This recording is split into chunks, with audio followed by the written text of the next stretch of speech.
சிஎஸ்கேயோட ஏட்டர்லாம் கிடையாது, பட் நான் ஆர்சிபி கட்சிக்காரன். ஐபிஎல்னு வரும்போது இவங்க ரெண்டே பேருக்கு தான் போட்டி, ஒன்னு ஆர்சிபி இல்லைன்னா ஒன்னு சிஎஸ்கே. நாளைக்கு சென்னை பெங்களூர் மேட்ச் இருக்குது. ஸோ நான் ஒரு சேலஞ்ச் வீடியோ பண்ண போறேன். அப்படி நாளைக்கு ஆக போற மேட்ச்ல ஆர்சிபி தோத்துட்டா, தம்பி தோக்காதுன்னு நம்புறேன். அப்படி பெங்களூர் தோத்துட்டா நான் 1-200 ஸ்குவாட்ஸ் பண்ணி வீடியோ போடுவேன். இல்ல அப்படி சிஎஸ்கே தோத்துச்சுன்னா சிஎஸ்கே கட்சியில இருந்து 3 பேரை புச்சி வச்சுக்கிறேன். அப்படி சிஎஸ்கே பெங்களூர்ட்ட தோத்துச்சுன்னா அவங்க 3 பேரை எனக்கு 200 ஸ்குவாட் பண்ணி வீடியோ அனுப்புவாங்க. அந்த வீடியோவை நான் உங்களுக்கு போட்டு காட்டுவேன். அப்படி நாளைக்கு நான் தோத்தாலும் என்னோட வீடியோ வரும், அப்படி சிஎஸ்கே கட்சிக்காரங்க தோத்தாலும் அவங்களோட வீடியோவும் வரும். எங்க ஆர்சிபியை நம்பி வாய விடுறேன்.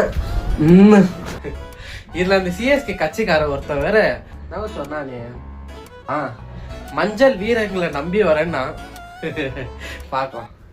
வணக்கம் ஃப்ரெண்ட்ஸ், நம்ம முந்தானத்துல லெக் ஒர்க் அவுட் வேற பண்ணியிருந்தோம். அதனால நம்ம கால் வைப்ரேஷன் மூடுக்கு வேற போயிட்டு இருக்குது. அதுவும் ஸ்டெப்ஸ் ஏறும் போது இறங்கும் போதும் பீக் வைப்ரேஷன். பட் இதெல்லாம் ஒரு காரணமா வச்சு நம்ம ஜிம்முக்கு போகாம இருக்க கூடாது ஃப்ரெண்ட்ஸ். இதுல இந்த டைம்னு பார்த்து ஸ்குவாட் சேலஞ்ச் வீடியோ வேற பண்ண போறேன். இதுல வெற்றிகரமா நம்ம ஆர்சிபி கழிச்சு சிஎஸ்கே கட்சிக்காரங்களை அகாதமி ஆட வைக்கணும்னு வேண்டிக் கொள்கிறேன். அண்ட் எப்பயுமே நம்ம ஒர்க் அவுட் முடிச்சிட்ட பிறகு தான் சாப்பிட்டு போவோம். பட் இன்னைக்கு ஒர்க் அவுட்க்கு முன்னாடியே கொட்டிக்கலாம்னு சொல்லிட்டு வழக்கம் போல ஒரு லைம் சோடா இல்லாம வழக்கத்துக்கு மாறா ஒரு லைம் ஜூஸ் ஃப்ரெண்ட்ஸ். லைம் ஜூஸும் நல்லா இருந்தாரு, பட் என்னதான் இருந்தாலும் லைம் சோடா அளவுக்கு வரல. நம்ம ஜிம்ல லிஃப்ட் வேற இல்ல, ஸ்டெப்ஸ் மேல ஏறும்போது அப்படியே தக்கதிமி ஆடினே போயிட்டோம். பட் அந்த பெயின் எவ்வளவு பேருக்கு பிடிக்கும்னு தெரியல, பட் எனக்கு ரொம்பவே பிடிக்கும். நம்மளுக்கு என்னதான் ஒரு சைடு அவ்வளவு பெயினா இருந்தாலும் சேம் டைம் அங்கங்க அப்படியே கொஞ்சம் சுகமா இருக்கும் ஃப்ரெண்ட்ஸ். அது கூட பரவாயில்ல. நீங்க லெக் ஒர்க் அவுட் பண்ணி முடிச்ச நெக்ஸ்ட் 2 டேஸ்க்கு நம்மளுக்கு நார்மலா தூக்கம் வரத்து விடும், இன்னும் நல்லா தூக்கம் வரும். அதுக்காகவே எனக்கு இந்த லெக் ஒர்க் அவுட் பண்றதுக்கு ரொம்ப பிடிக்கும். ரைட், நம்மளுக்கு இன்னைக்கு பைசப் ஒர்க் அவுட். நம்ம பண்ண வேண்டிய பைசப் கர்ல், ஹேமர் கர்ல்லாம் பண்ணி முடிச்சிட்டு நம்மளுடைய லாஸ்ட் வேரியேஷனான கேபிள் பைசப் கர்ல பண்றதுக்காக போயிட்டேன். அண்ட் அவரை 20x3 செட்ஸ்ல பண்ணி முடிச்சுக்கணும். அவ்வளவுதான். இதெல்லாம் முடிச்சுட்டு நம்ம வீட்டுக்கு பேக்கிங். ஒரு சைடுல தக்கதிமி ஆடினே ஸ்டெப்ஸ் இறங்கிட்டு திரும்பி வீட்டுக்கு போய் தக்கதிமி ஆடினே ஸ்டெப்ஸ் ஏறிட்டு நம்மளோட வீட்டுக்கு வந்துட்டேன். சரி ஓகே,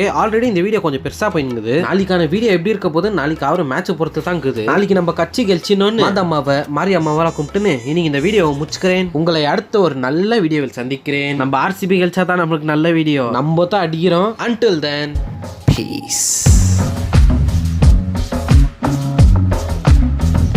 எங்களுக்கு கப்பச்சா கூட அந்த சந்தோஷம் இல்லடா, ஆனா சென்னை அச்சு ஓட விடும் போது